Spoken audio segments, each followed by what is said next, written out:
So, what I'd like to cover today is, first of all, a brief introduction about Cognisess and about myself, then the generational differences in general, the difference between perceptions and reality, and unfortunately, I think particularly when it comes to different groups and different generations, there's always quite a bit of a mismatch there.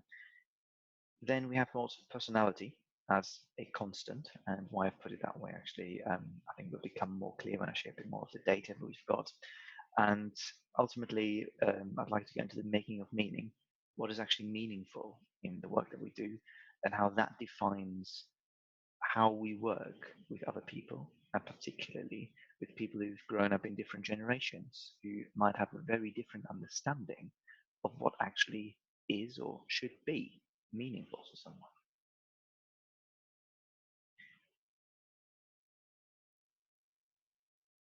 So first of all, very briefly, Cognisess. So Cognisess, our mission is basically as a provider for human analytics or people analytics to give people the chance to make better decisions about hiring from a corporate perspective, but of course also for the individual to give them a better understanding about who they really are, what they're really good at. And for me personally, that always comes down to empowerment and empowering people through data and through insights that they can now gather about themselves, which is with the advancements we've had in psychology and neuroscience, and of course the computer science that makes all this possible. It's just at our fingertips. So what we do, I assume whoever is on the webinar probably knows a little bit about what we do. So Cognisess is a predictive people analytics company, and as far as we see it, or as far as we know, we provide the world's most complete set of predictive analytics for humans.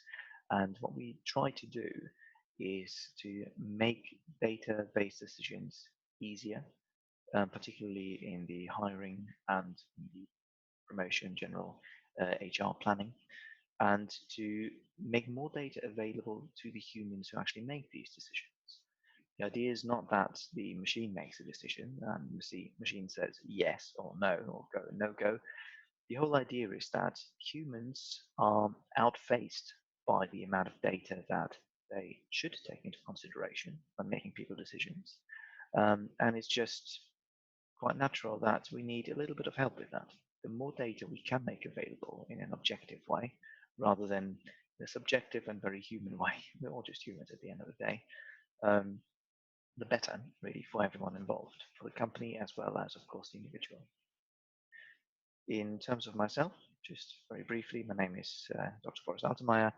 I'm the Chief Scientific Officer for Cognisess, which means that I'm responsible for the assessments on the platform and for the psychological, people-based interpretation of the data that we make available for our customers. My background is in psychology. I was a lecturer in psychology before I joined the company. My particular interests are relatively geeky in terms of building models that predict behavior and that predict behavior in terms of technology uptake in particular.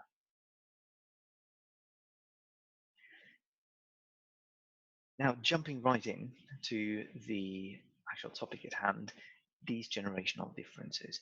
Now, if we go by what word on the street is, if you like, young people are, and if I'm just going to go through that list, young people love luxury. They've got bad manners, they contempt authority, they don't exercise enough probably.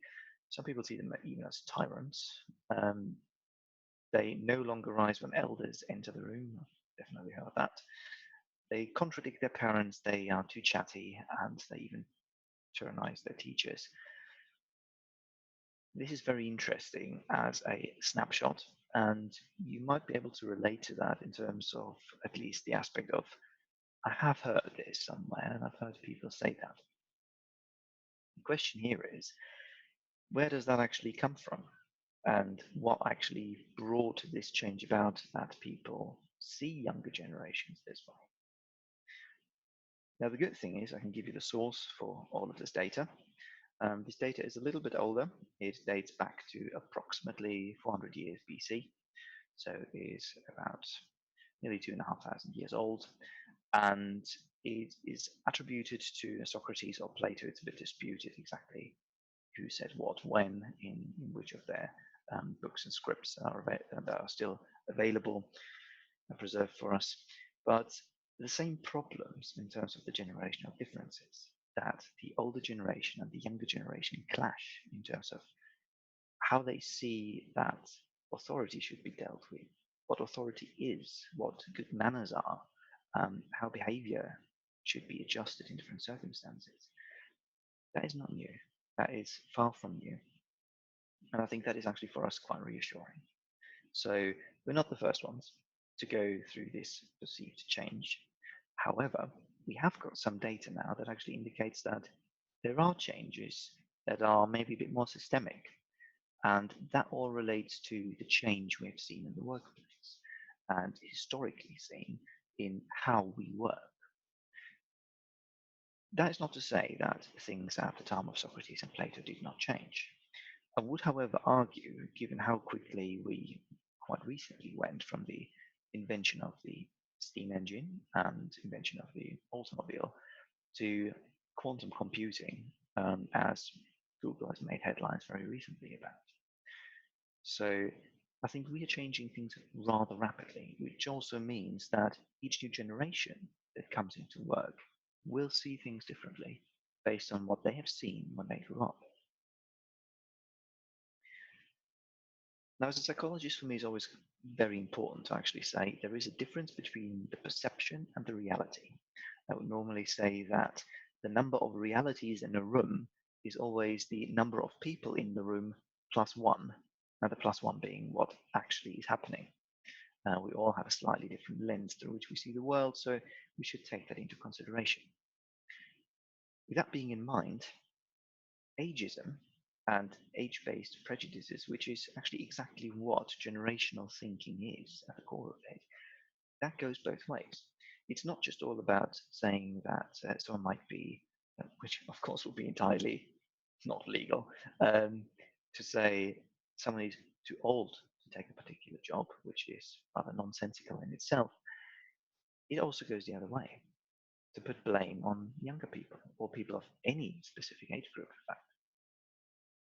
Humans are very good at stereotyping and finding shortcuts. That has helped us evolutionary to make quick decisions, and basically it was based around it's better to be safe than sorry. So we try to find shortcuts. So we build stereotypes. It's what our brain likes doing. It chunks information.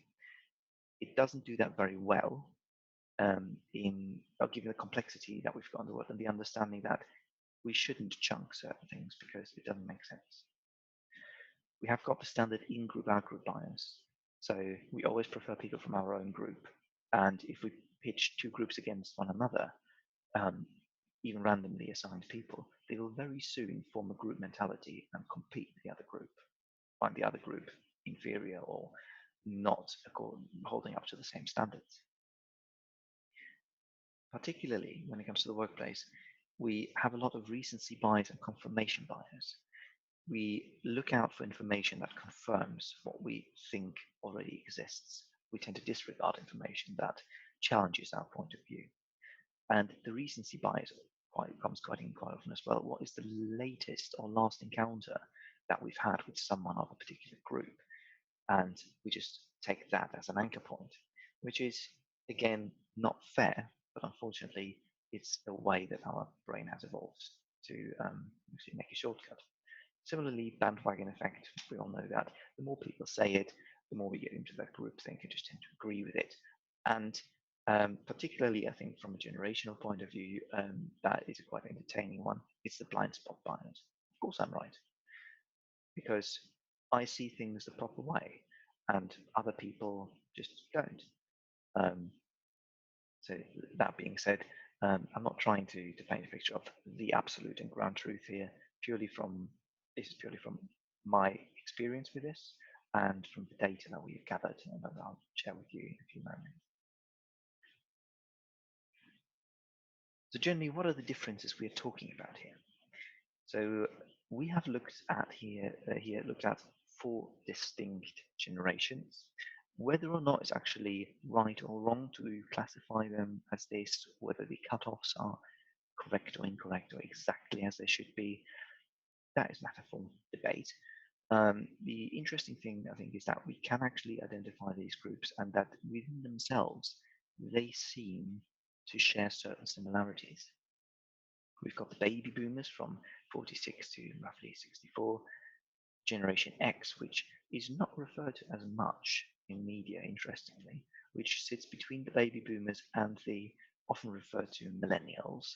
I remember a few years ago in the media, it was all about the millennial problem as the millennials were entering the workspace.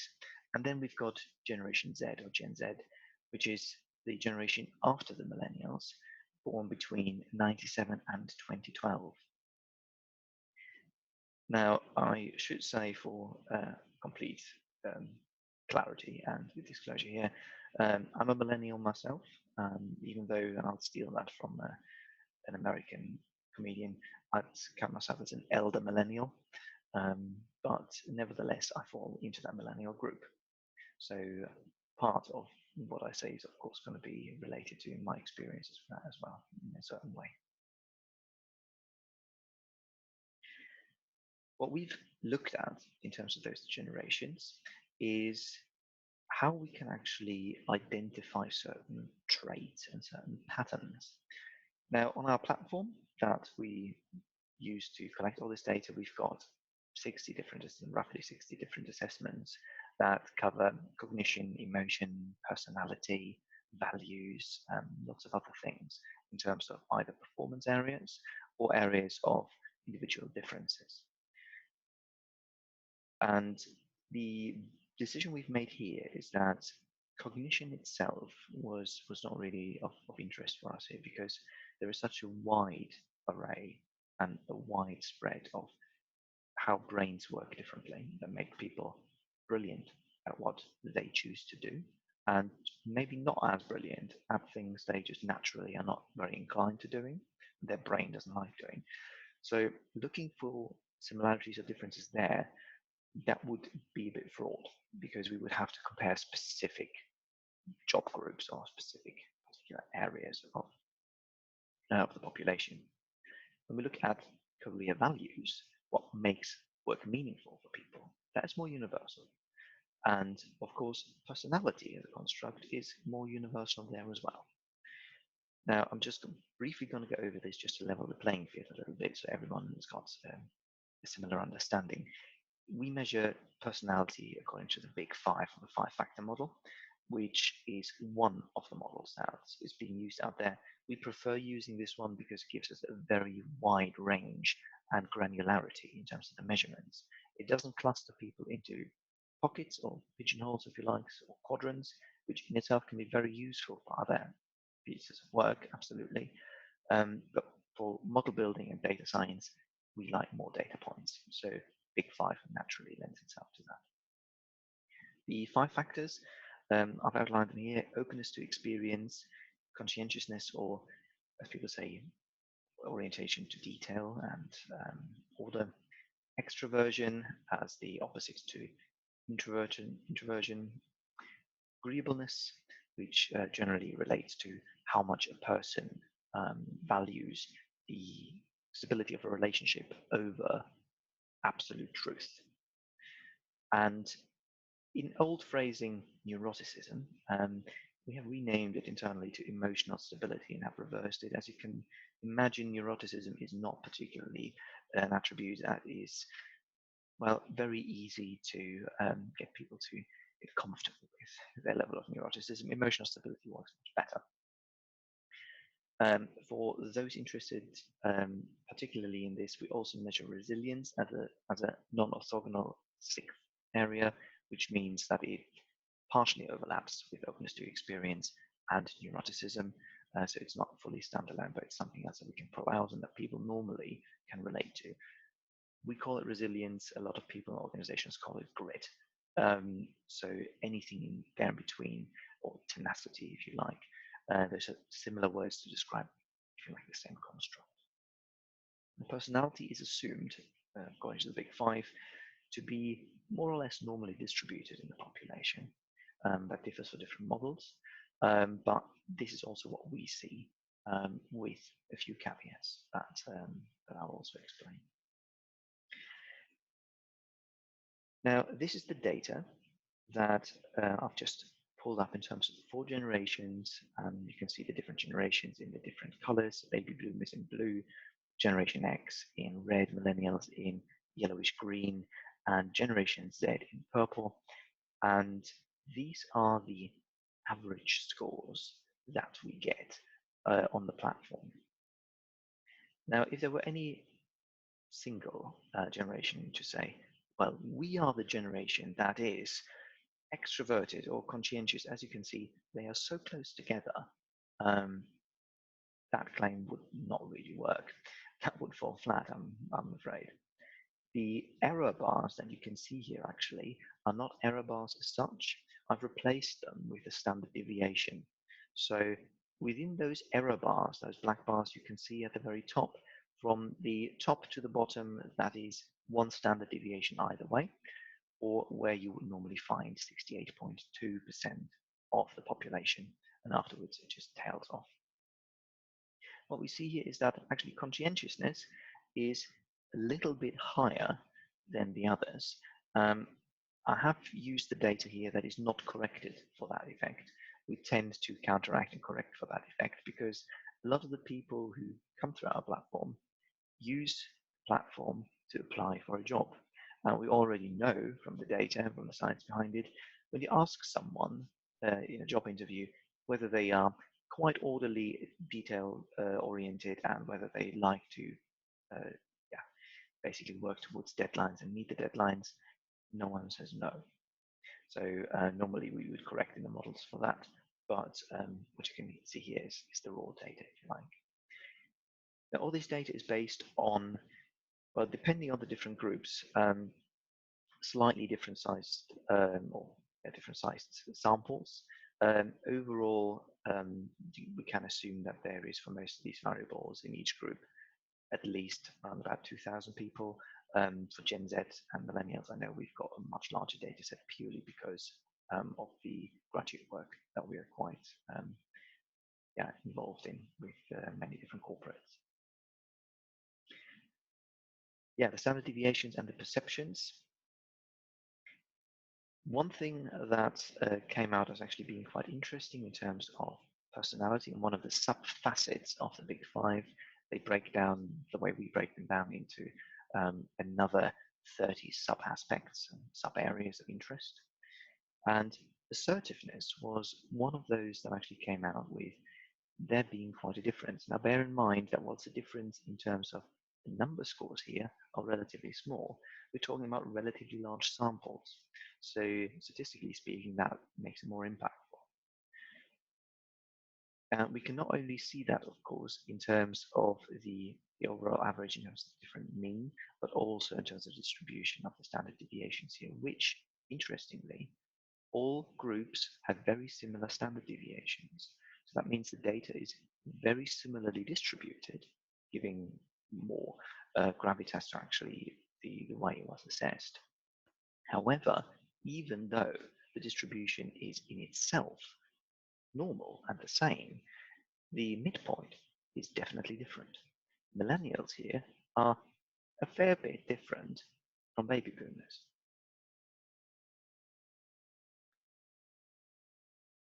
For the making of meaning, what does that actually mean?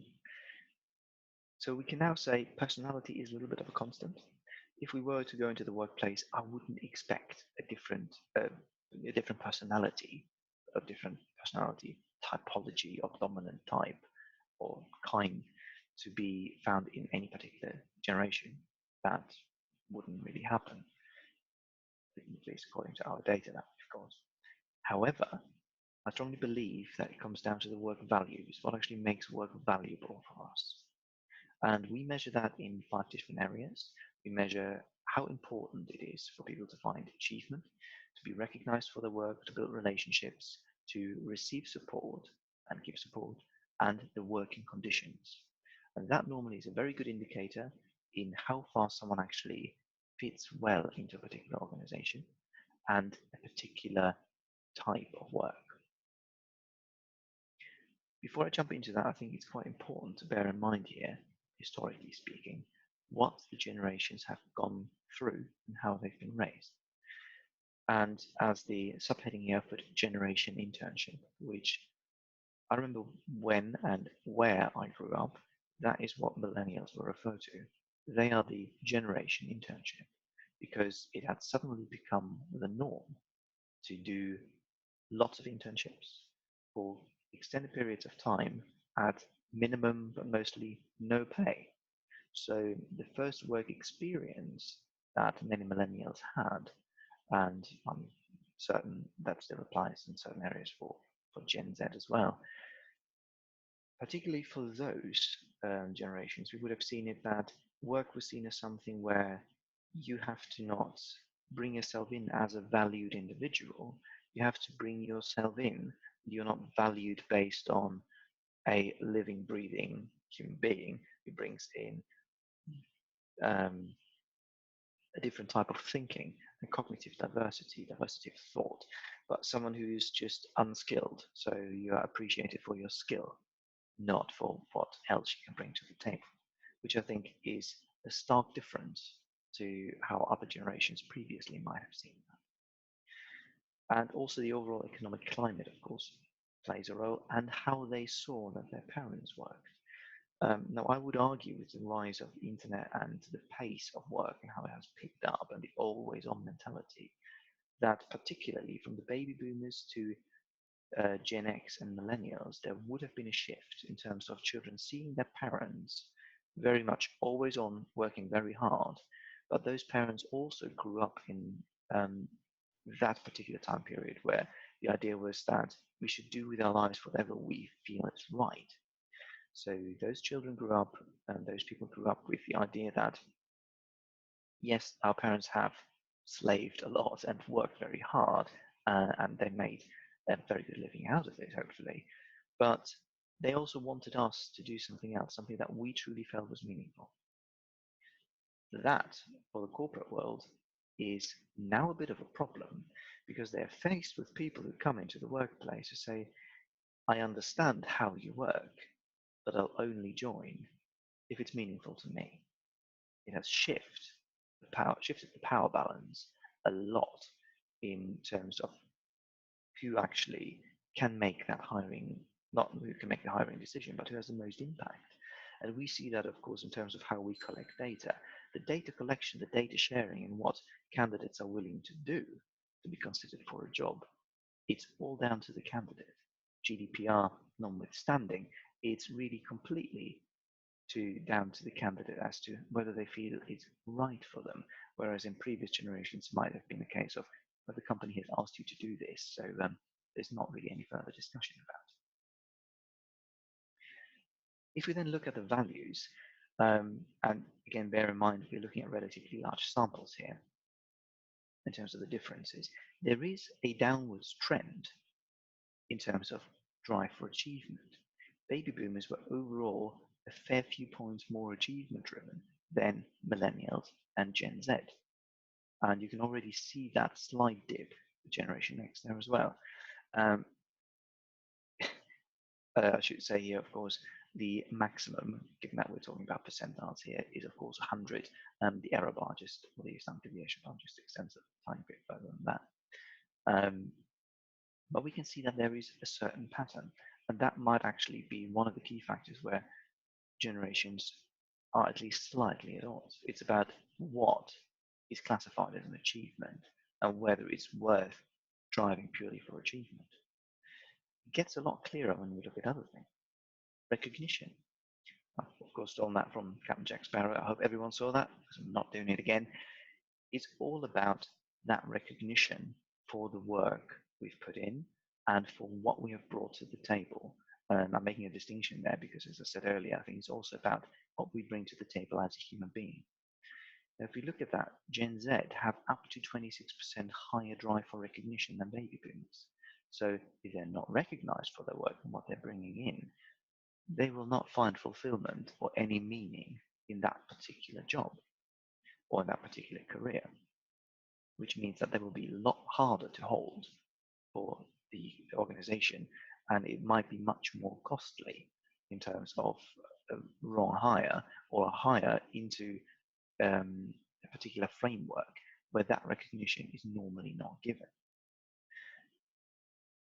So that in itself, I think, is quite striking, and that is probably something where, given how strongly we can see that millennials and Generation Z feel about that, really explains a lot of the different job choices and career choices as well. I promise you the data here is actually different. It is, however, very similar in the distribution when we look at support. Millennials and Gen Z want to feel supported in their job, and I would say, particularly when you look at personal development plans and individual career advancement, calling it a personal development plan, from my experience so far in many organizations, it means that there is a plan for a person. However, it's only personal in that that plan has been assigned to that person. It's not an individual development plan because it doesn't have the flexibility to actually take into account what the individual person really wants and what they want to achieve and what they want to feel involved in the company might differ drastically from what normally is provided in these development plans. Now, that support doesn't necessarily mean being led by the hand just to do all the work. It's just a generally supportive environment rather than an individualistic environment where you get your job done and that's about that, which is seemingly something that slightly older generations feel a lot more comfortable with. When we look at relationships, and here it gets quite interesting also when I go back to personality in a minute, relationships at work have become less important. And if we think about how generations work together, that is a cracking point because relationships are normally indicative of a level of trust. If baby boomers really value the relationships they form, whereas millennials and Generation Z, and I'm overstating here deliberately, say, well, actually, if this relationship doesn't work, no hard feelings, but then we won't continue with this. That can be a definite breach of trust, or that psychological contract, if you like, of how we unspokenly and in a non-written way actually agreed to deal with one another. Working conditions, and this is always something that gets our clients initially. There is a distinct. Well, you can see here the numbers here. The differences are actually rather small, so I wouldn't say that we're looking really at very significant differences here. However, for millennials, there's a distinct dip, particularly for some areas, some industries where the working conditions don't play a role anymore. That doesn't mean, again, that the new office layout isn't appreciated. It very much is, but it's not the key thing that attracts people anymore. It's not that corner office or the lovely place to work where people say, well, yes, I'll join that company because I'd be proud to work there. Mobile work, flexibility of work, is no longer a perk in itself. It is standard. 2019, I would say absolutely, it's not a special privilege to work remotely or work in slightly different ways. It's absolutely the norm. I've here combined a few graphs just to finish on, basically, in terms of things that tend to affect first impressions. And I think this is again where we will find interesting differences. Assertiveness, we find that millennials are much more, are noticeably more assertive than previous generations. And if you then compare millennials to Gen Z, that is where it's quite obvious to see how people can come up with that feeling that actually Generation Z is actually less assertive. Well, not so much compared to previous generations, but compared to millennials, yes, they are. Again, standing up to your parents, higher assertiveness normally goes along with that. Boldness, there is not that much of a difference really. So no generation can claim to be that bold or not so bold, but there was a bit of a blip in Gen X and millennials, definitely.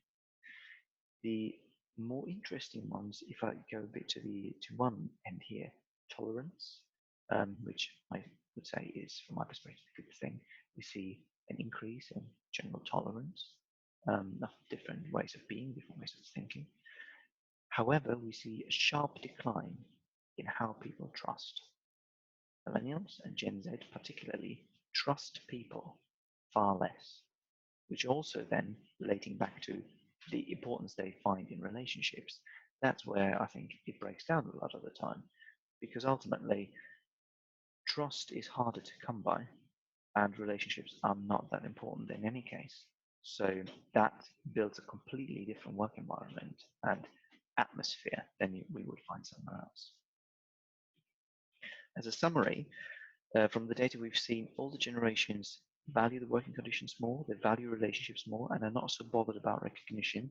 Younger generations, a slight dip in achievement drive. I think it's gonna be interesting to see how that develops over the next years, really, next generations coming in. They are definitely less trusting, more tolerant, but just as resilient. And I think that is, for me, always a good take-home message.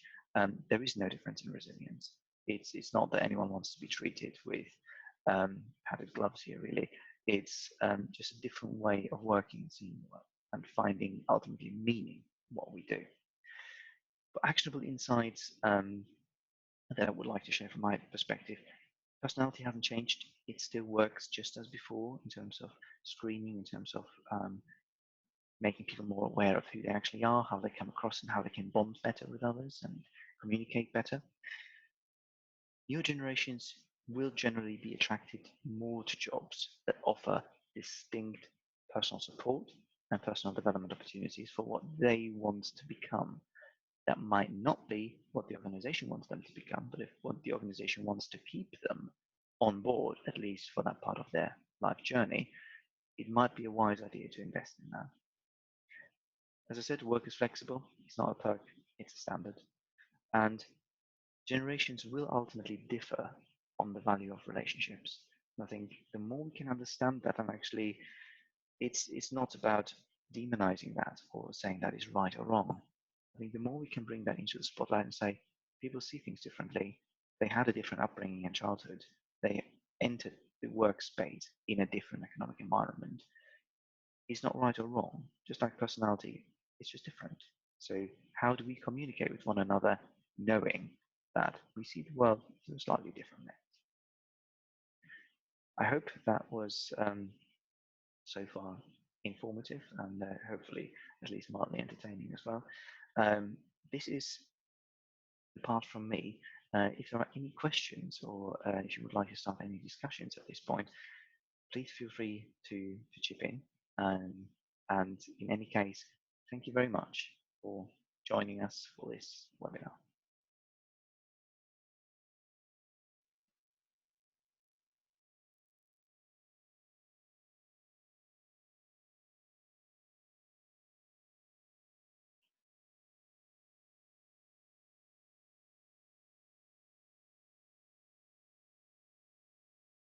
Yeah, I can see one question. Please fire away.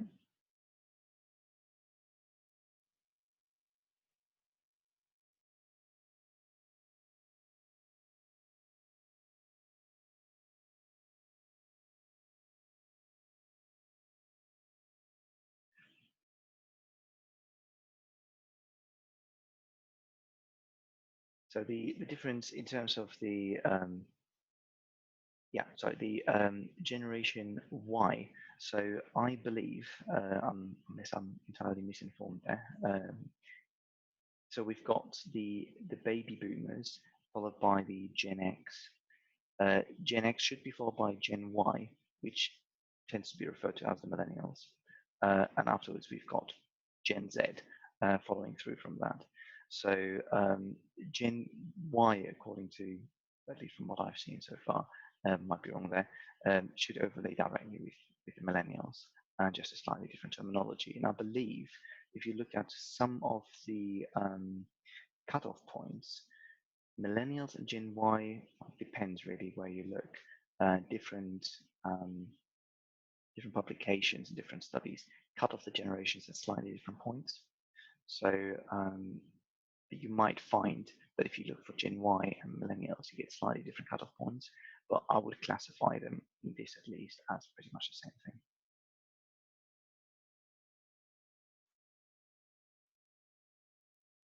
Brilliant. Thank you. Very good question.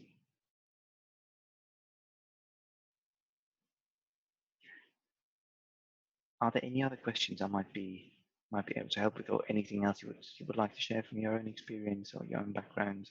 Um, I'm more than happy to hear, of course.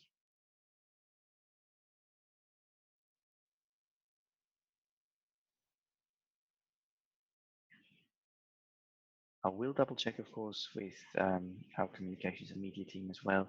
Um, I hope very much that we can make the slides available very soon. In terms of recording of the webinar, I'm not sure how we're going to handle this and make this available. If we can, always, of course, more than willing to do so. Um, and you should then get notified, hopefully, as well via email when you same way you signed up, about where to find the material. If there are no more questions or any additions, I'm just going to stop at this point. And again, thank you very much. Thank you very much for your time.